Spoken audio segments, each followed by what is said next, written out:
Halo, Assalamualaikum warahmatullahi wabarakatuh. Perkenalkan, kami dari kelompok 4 pada mata kuliah Bioteknologi yang diampu oleh dosen Ibu Tuti Lestari, SSI MSI. Baiklah, pada kesempatan hari ini kami dari kelompok 4 yang beranggotakan 4 orang, yaitu Diah Nawangsari, Lastri Handayani, Niken Junita Putri, dan Suci Ramadhani. Baiklah, pada kesempatan hari ini kita akan membahas materi bioteknologi mengenai stem cell atau sel punca dan antibodi monoklonal. Baiklah, penjelasan pertama akan dijelaskan oleh Lastri Handayani. Baiklah, saya Lastri Handayani dengan NIM 1923-1073 akan membahas mengenai teknik stem cell. Stem cell merupakan sel yang belum berdiferensiasi dan mempunyai potensi yang sangat tinggi untuk berkembang menjadi banyak jenis sel yang berbeda di dalam tubuh manusia. Tubuh manusia memiliki ratusan jenis sel yang berbeda yang sangat penting untuk kesehatan kita setiap hari. Sel-sel ini bertanggung jawab untuk menjaga tubuh kita seperti membuat jantung kita berdetak, otak kita berpikir, ginjal membersihkan darah kita, mengganti kulit yang terkelupas, dan lainnya. Nah, tugas stem cell lah untuk menciptakan berbagai jenis sel tersebut. Saat stem cell terbelah, sel yang baru mempunyai potensi untuk tetap menjadi stem cell atau menjadi sel dari jenis lain dengan fungsi yang lebih khusus. Misalnya, stem cell di kulit yang berdiferensiasi menjadi sel yang memiliki tugas spesifik seperti membuat pigmen melanin. Jadi, stem cell merupakan sel induk yang terdapat pada benda-benda hidup seperti manusia, hewan, dan tumbuhan. Stem cell atau sel induk adalah bagian dasar dari semua organ tubuh yang berfungsi untuk memicu regenerasi jaringan organ tubuh kita. Stem cell mempunyai dua sifat yang khas, yaitu yang pertama, diferensi, yaitu kemampuan untuk berdiferensiasi menjadi sel lain. Stem cell mampu berkembang menjadi berbagai jenis sel yang khas atau spesifik, misalnya sel saraf, sel otot jantung, sel otot rangka, sel pankreas, dan lain-lainnya. Sifat khas yang kedua yaitu self-regenerate, yaitu kemampuan untuk memperbaharui atau meregenerasi dirinya sendiri. Dapat kita lihat pada gambar di mana stem cell dapat menjadi berbagai jenis sel, jaringan, atau organ yang spesifik dari 220 lebih sel berbeda di dalam tubuh manusia. Misalnya seperti ginjal, sel kelamin, hati, sel otot jantung, paru-paru, sel otak, sel saraf, sel otot rangka, sel pankreas, dan lainnya. Secara alami, stem cell memiliki tugas untuk menggantikan sel yang tua atau sakit. Para ilmuwan menggagaskan berbagai ide untuk menggunakan stem cell sebagai terapi untuk pasien dengan berbagai macam kondisi medis. Gagasan yang dimaksud adalah dengan memberi pasien stem cell atau sel terdiferensiasi yang terbuat dari stem cell. Nah, dokter dapat menggunakan kemampuan alami sel untuk menyembuhkan pasien hingga sehat kembali. Fungsi dari stem cell yaitu membentuk sel, jaringan, atau organ yang lebih spesifik dengan fungsi yang lebih khusus. Fungsi lainnya yaitu sebagai sistem perbaikan untuk mengganti sel-sel tubuh yang telah rusak demi kelangsungan hidup organisme. Selanjutnya, mekanisme penumbuhan stem cell. Nah, mekanisme penumbuhan stem cell dapat kita lihat pada gambar. Penumbuhan atau penanaman stem cell dapat dilakukan di laboratorium oleh para ahli, dengan beberapa langkah yaitu mencari stem cell atau sel punca terbaik pada lapisan lemak dalam tubuh manusia. Kemudian, dokter mengambil sampel pencampuran antara jaringan lemak dan sekelompok sel punca yang sehat dengan jarum suntik yang steril dan khusus. Selanjutnya, teknisi laboratorium kemudian memisahkan sel punca atau stem cell dengan sel lemak dengan metode pemisahan sentrifugal. Selanjutnya, sel punca atau stem cell ditempatkan pada cawan Petri yang diberikan makanan untuk pertumbuhan. Seiring pertumbuhannya, sel-sel ini bertambah banyak dengan cepat, mengisi celah dan lubang yang ada, sama seperti cara tubuh menyembuhkan luka. Nah, selanjutnya, pada fase ini, sel punca atau stem cell menghasilkan senyawa kimia yang disebut dengan faktor pertumbuhan. Nah, dengan senyawa kimia ini, ribuan sel dapat berkomunikasi, memungkinkan masing-masing untuk melakukan sebuah fungsi vital, untuk memperbaiki dan memperbaharui jaringan tubuh. Nah, melalui penumbuhan atau penanaman stem cell ini, dihasilkan berbagai jenis sel yang nantinya akan digunakan untuk pengobatan berbagai jenis penyakit. Selanjutnya, materi lanjutan mengenai stem cell atau sel punca akan dijelaskan oleh Diah Nausari. Nah, yang pertama kita akan membahas sel punca atau stem cell berdasarkan potensinya. Yang pertama itu adalah sel induk bertotipotensi. Nah, kata kuncinya itu adalah toti, yang berarti total. Nah, berarti sel induk bertotipotensi ini merupakan sel induk yang memiliki potensi untuk berdiferensiasi atau berkembang menjadi semua jenis sel. Contohnya itu seperti sel ekstraembrionik, sel somatik, dan sel seksual. Nah, jenis sel ini dapat membentuk atau menjadi organisme yang baru jika diberikan dukungan maternal yang memadai. Sel induk yang bertotipotensi diperoleh dari sel induk embrio dan hasil pembuahan sel telur oleh sel sperma. Nah, yang kedua adalah sel induk berpluripotensi. Kata kuncinya itu adalah pluri atau plural, yang berarti jamak. Jadi, sel induk berpluripotensi ini merupakan sel-sel yang dapat berkembang menjadi semua jenis sel dalam tubuh, namun ia tidak dapat membentuk suatu organisme yang baru. Yang ketiga adalah jenis sel bermultipotensi. Yang ketiga adalah sel induk bermultipotensi. Sel induk bermultipotensi ini merupakan sel-sel yang dapat berkembang menjadi beberapa jenis sel dewasa. Selanjutnya yang keempat, yaitu sel induk unipotensi. Kata kuncinya itu adalah uni, yang berarti tunggal. Nah, jadi sel induk berunipotensi itu adalah sel induk yang hanya dapat menghasilkan satu jenis sel tertentu, tetapi memiliki kemampuan untuk memperbaharui diri yang tidak dimiliki oleh sel yang bukan sel induknya. Selanjutnya kita akan membahas pembagian sel punca berdasarkan asalnya. Terbagi atas 5, yang pertama itu berasal dari sel punca embrio atau embryonic stem cells. Sel induk ini diambil dari embrio pada fase blastosit, yaitu kisaran pada 5-7 hari setelah pembuahan. Sel punca yang berasal dari embrio memiliki massa sel bagian dalam mengelompok dan mengandung sel-sel induk embrionik.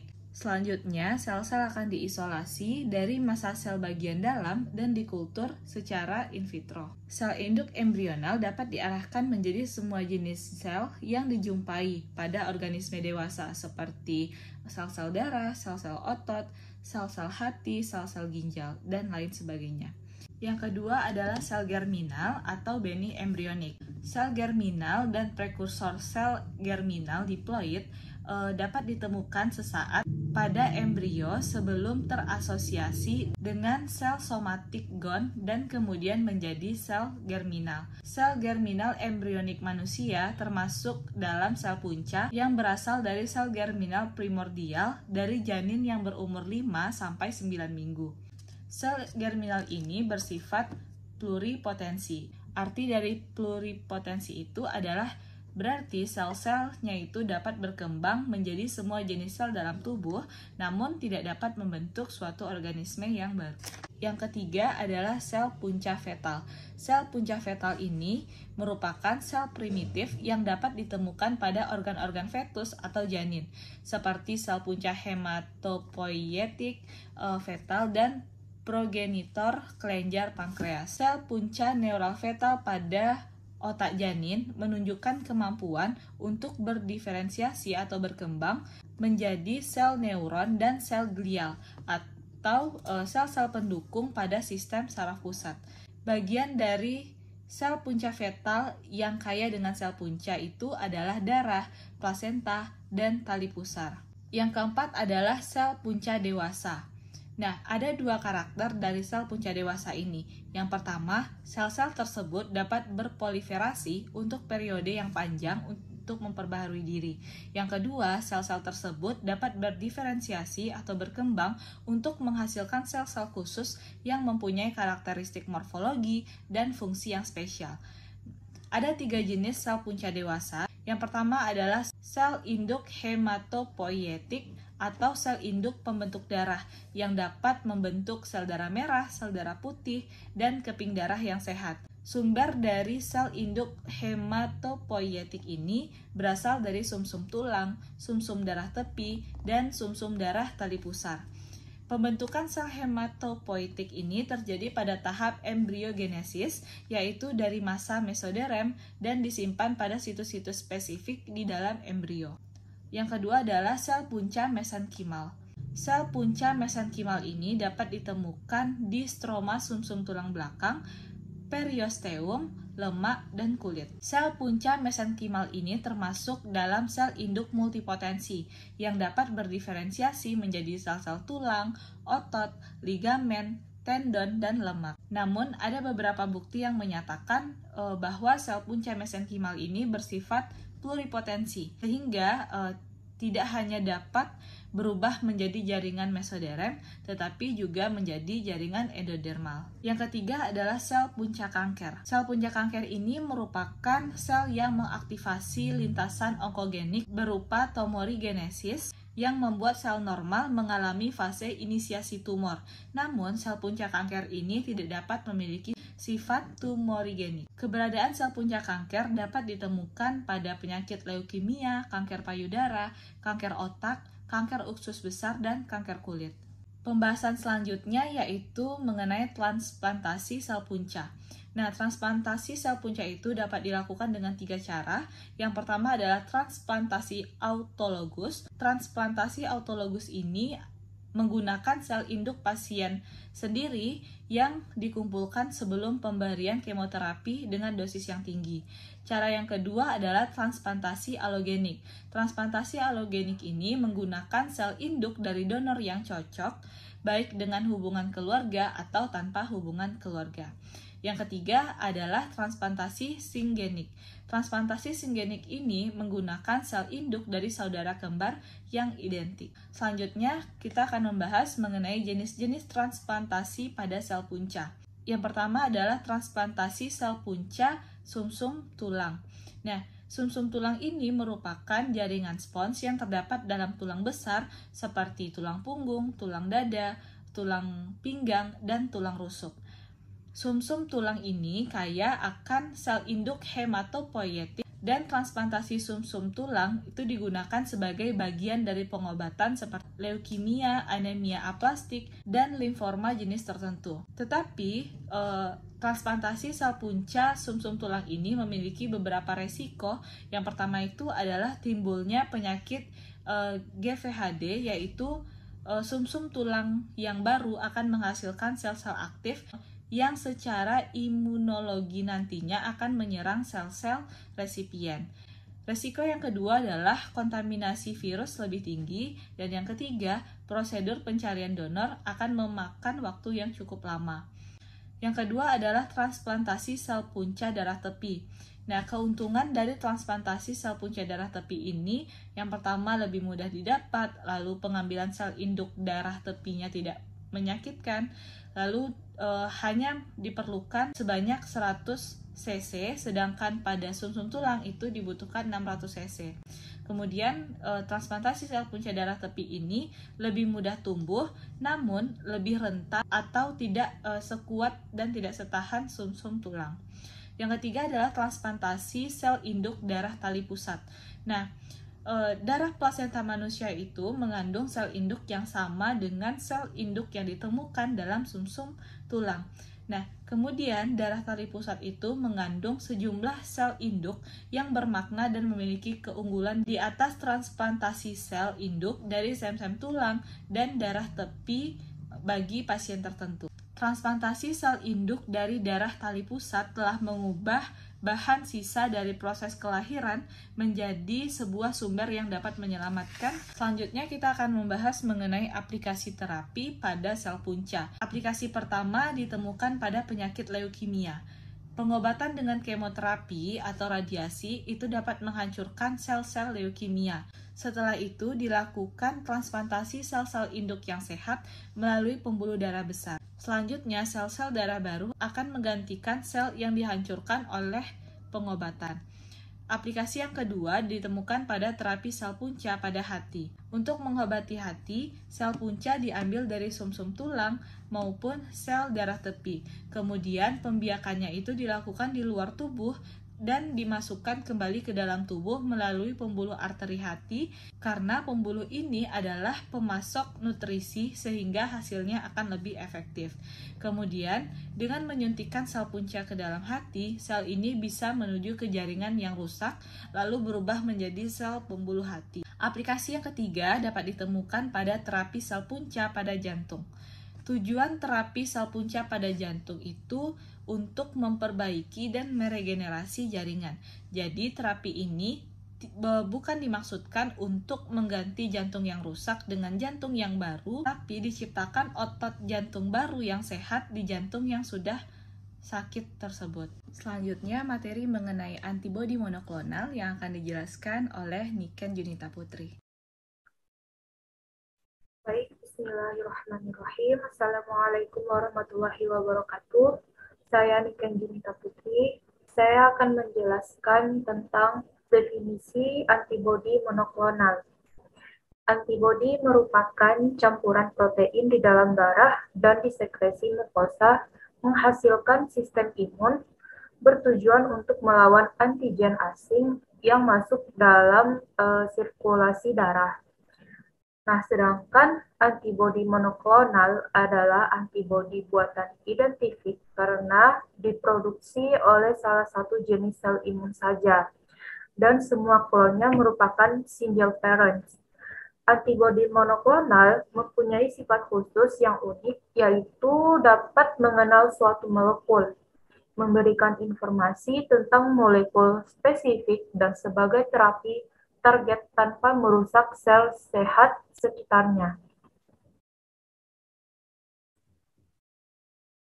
Antibodi monoklonal dapat diciptakan untuk mengikat antigen tertentu, kemudian dapat mendeteksi atau memurnikannya. Manusia dan tikus mempunyai kemampuan untuk membentuk antibodi yang dapat mengenali antigen. Antibodi monoklonal tidak hanya mempertahankan tubuh untuk melawan organisme penyakit, tetapi juga dapat menarik molekul target lainnya di dalam tubuh, seperti reseptor protein yang ada pada permukaan sel normal, ataupun molekul yang khas terdapat pada permukaan sel kanker.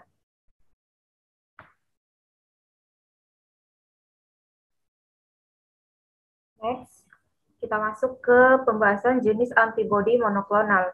Yang pertama ada murin. Ini merupakan jenis antibodi yang murni didapat dari tikus dan dapat menyebabkan human anti-mouse antibodies atau dapat kita sebut sebagai hama, yang nama akhirannya MOMAP, yaitu ibritumomab. Yang kedua ada chimeric, merupakan gabungan Fc antibody human dan Fab antibody monoklonal tikus yang nama akhirannya CMAP atau rituximab. Yang ketiga ada humanize, yaitu hanya sebagian kecil Fab antibody dari tikus yang digabungkan dengan antibody human sekitar 95-98%. Nama akhirannya yaitu Zumab atau trastuzumab. Yang keempat ada fully human, yaitu keseluruhan antibody human atau manusia yang bernama akhiran Mumab, yaitu adalimumab.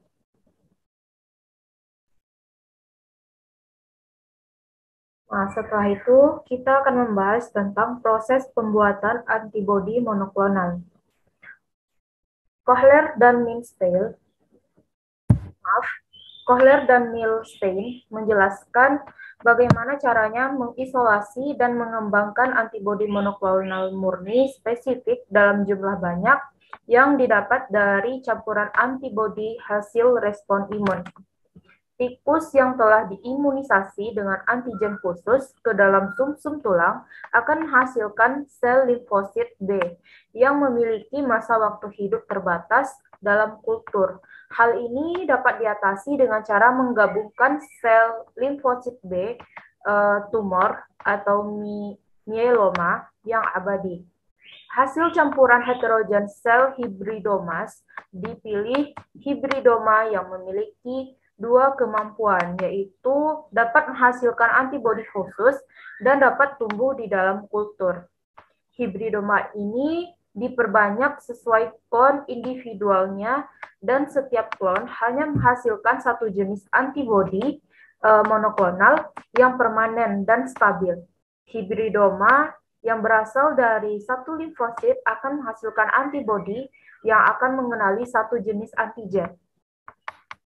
Nah, antibodi inilah yang kita kenal sebagai antibodi monoklonal.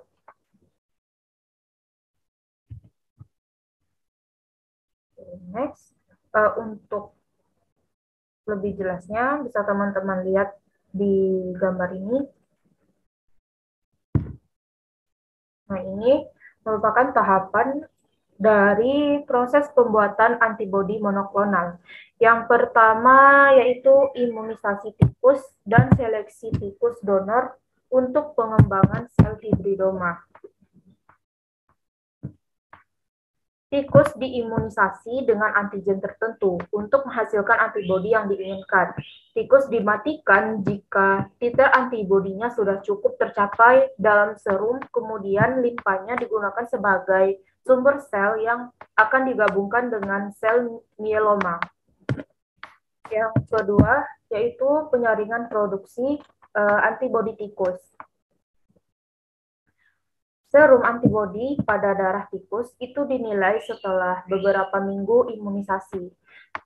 Titer serum antibodi ditentukan dengan berbagai macam teknik seperti enzim link immunosorbent assay atau singkatan dari kependekan dari ELISA dan flow cytometry. Fusi sel dapat dilakukan bila titer antibodi sudah tinggi. Nah, jika titer masih rendah, maka harus dilakukan booster sampai respons yang adekuat tercapai. Pembuatan sel hibridoma secara in vitro diambil dari limfa tikus yang dimatikan. Nah, yang ketiga, persiapan sel mieloma. Sel mieloma yang didapat dari tumor limfosit abadi tidak dapat tumbuh jika kekurangan hiposantin guanin fosforibosil transferase atau disingkat dengan HGPFT dan sel limfa normal masa hidupnya terbatas. Antibodi dari sel limfa yang memiliki masa hidup terbatas menyediakan HGPFT itu lalu digabungkan dengan sel mieloma yang hidupnya abadi, sehingga dihasilkan suatu hibridoma yang dapat tumbuh tidak terbatas. Yang tahapan keempat yaitu fusi sel mieloma dengan sel imun limfa. Ini maksudnya adalah satu sel limfa digabungkan dengan sel mieloma yang telah dipersiapkan. Fusi ini diselesaikan melalui sentrifugasi sel limfa dan sel mieloma dalam polietilen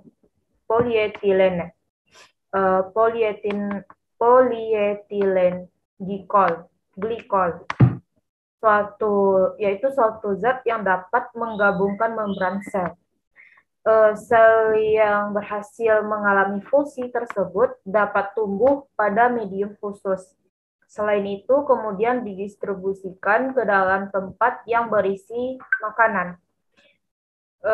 Kemudian didapat dari cairan peritoneal tikus. Sumber makanan sel itu menyediakan growth factor untuk pertumbuhan sel hibridoma. Kemudian tahap yang terakhir yaitu pengembangan lebih lanjut dari cloning sel hibridoma. Kelompok kecil dari sel hibridoma dapat dikembangkan pada kultur jaringan dengan cara seleksi ikatan antigen atau dikembangkan melalui metode asites tikus. Cloning secara limiting dilution akan memastikan suatu klon itu berhasil atau tidaknya. Kultur hibridoma dapat dipertahankan secara in vitro dalam tabung kultur dan in vivo pada tikus.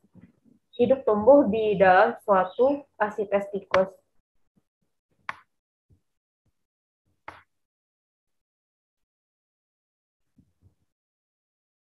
Nah, itulah proses pembuatan dari antibodi monoklonal.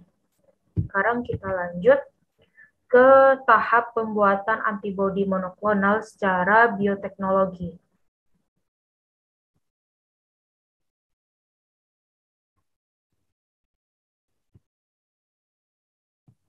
Teknologi hibridoma adalah suatu metode yang digunakan untuk menghasilkan antibodi monoklonal yang identik terhadap antigen spesifik dengan jumlah yang besar.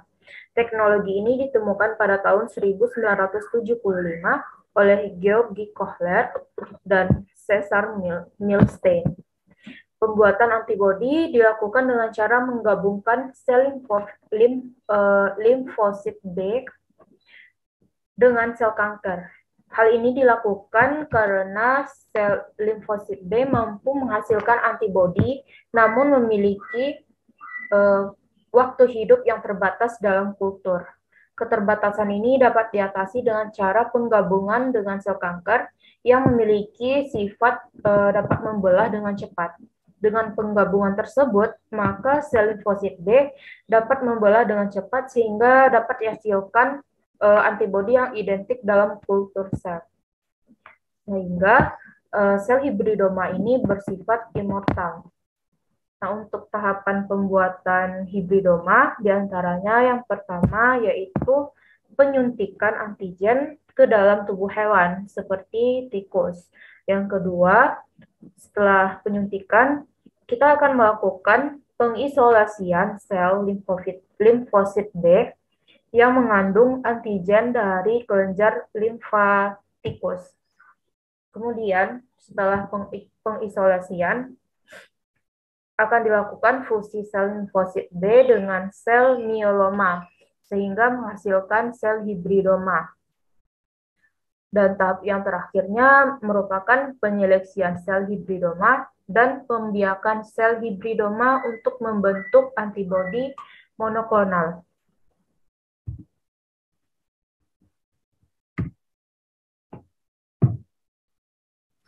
Maka dari itu, dengan demikian, teknologi hibridoma merupakan suatu bioteknologi modern yang menggabungkan dua sel untuk menghasilkan antibodi spesifik dengan jumlah yang besar. Next, kita kaji sedikit tentang beberapa keuntungan dan kerugian teknologi hibridoma. Antara lain, keuntungannya adalah yang pertama menghasilkan antibodi monoklonal, itu sudah pasti ya. Terus yang kedua ada kualitas produk yang dapat dikontrol. Yang ketiga dapat menghasilkan antibodi dalam jumlah yang besar.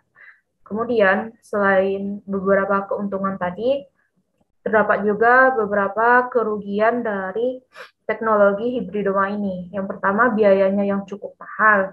Kedua, kultur yang dapat terkontaminasi. Terus yang terakhir, teknik yang cukup sulit dan dibutuhkan alat yang modern.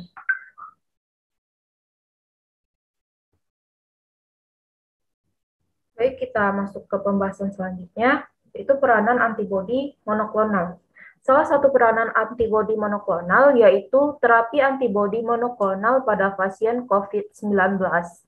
Antibodi monoklonal yang dikembangkan untuk mengatasi infeksi COVID-19 didapatkan dari sel darah putih penyintas. Sel darah putih tersebut kemudian diproses dengan teknik rekombinasi sehingga menghasilkan beberapa jenis antibodi. Antibodi yang didapatkan tersebut kemudian diidentifikasi dan di-screening untuk menemukan jenis yang paling efektif untuk menetralisasi SARS-CoV-2. Cara kerjanya adalah dengan cara mengikat spike protein virus SARS-CoV-2 sehingga menghambat interaksi antara virus SARS-CoV-2 dengan reseptor ACE2 pada sel tubuh manusia. Baik, mungkin itu saja yang dapat saya jelaskan. Saya kembalikan kepada moderator atau yang mengendalikan video ini. Terima kasih. Wassalamualaikum warahmatullahi wabarakatuh. Assalamualaikum warahmatullahi wabarakatuh. Perkenalkan, saya Suci Ramadhani dari kelompok 4 akan melanjutkan materi tentang antibodi monoklonal. Yaitu antibodi monoklonal itu terbagi atas sebagai antibodi monoklonal sebagai agen diagnostik. Apa itu antibodi monoklonal sebagai agen diagnostik? Telah banyak digunakan dalam masalah diagnostik seperti agen infeksi, mengidentifikasi tumor, dan antibodi auto. Salah satu contoh antibodi monoklonal sebagai agen diagnostik adalah mendiagnosa suatu penyakit seperti identifikasi kanker. Penggunaan antibodi monoklonal dalam identifikasi kanker, suatu obat berbasis biologis yang bisa mengenali antigen kanker secara spesifik untuk terapi kanker merupakan langkah revolusioner dalam beberapa tahun terakhir di dunia ini. Nah, selain itu, antibodi monoklonal telah dikenal dengan terapi kanker, di mana antibodi ini akan secara spesifik mengenali antigen tertentu yang terdapat di dalam sel kanker sehingga hanya sel kanker yang dapat dibunuhnya. Selanjutnya juga terdapat identifikasi demam berdarah, di mana berdasarkan Pusat Teknologi Farmasi dan Medika (PTFM), Badan Pengkajian dan Penerapan Teknologi, mengklaim telah membuat alat pendeteksi DBD yang bisa digunakan mirip dengan seperti test pack saat tes kehamilan. Nah, alat ini bekerja dengan prinsip imunokromatografi atau suatu teknik yang memisahkan atau mengidentifikasi antigen dan antibodi pada suatu sampel. Antibodi monoklonal sebagai agen diagnostik juga diterapkan pada identifikasi agen infeksi, di mana diagnosis penyakit infeksi selalu dimulai oleh riwayat kesehatan dan pemeriksaan fisik. Juga teknik identifikasi yang lebih terperinci melibatkan kultur agen infeksi yang dia diisolasi oleh penderita. Antibodi monoklonal sebagai agen diagnostik juga diterapkan pada identifikasi agen tumor, di mana tumor adalah benjolan yang muncul akibat sel yang tumbuh memperbanyak diri secara berlebihan di dalam tubuh. Nah, benjolan ini bisa muncul akibat sel tubuh lama yang seharusnya mati yang masih terus bertahan hidup.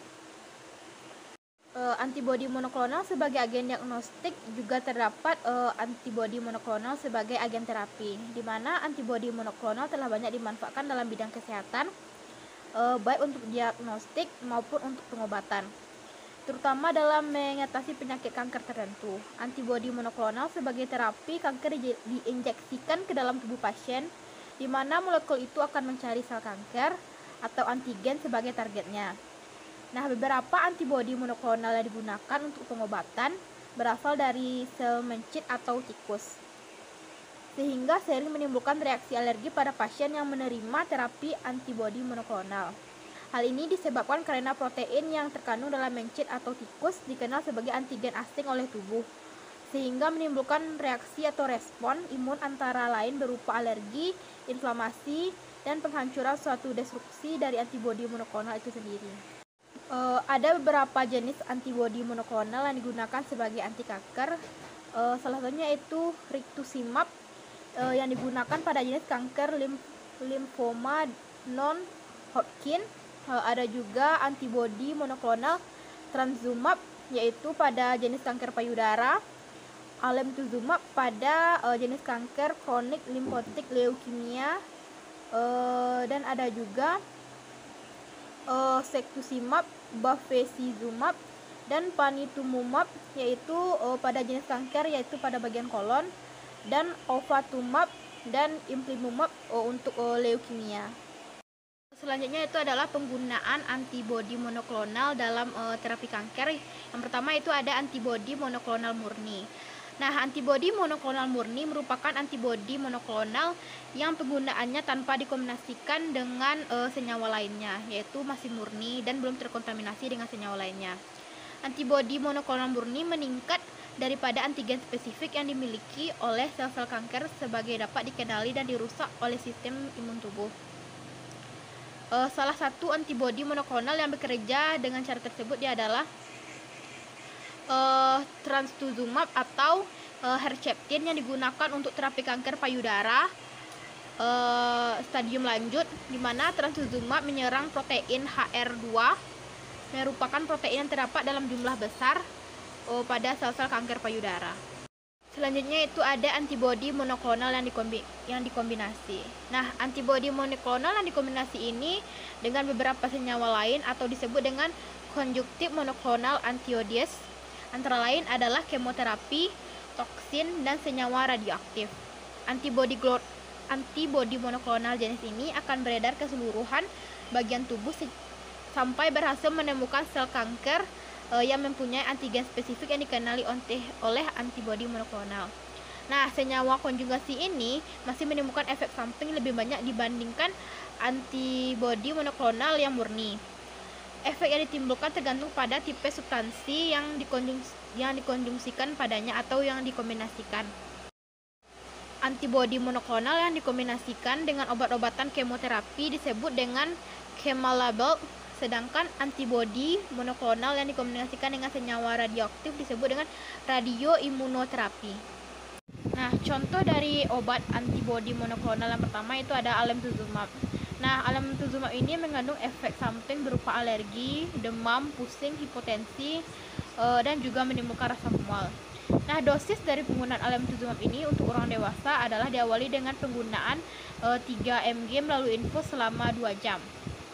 Nah, obat atau nama dagang dari alemtuzumab ini yaitu berupa obatnya yaitu bernama Campat, Mepcampat, dan Lemtrada.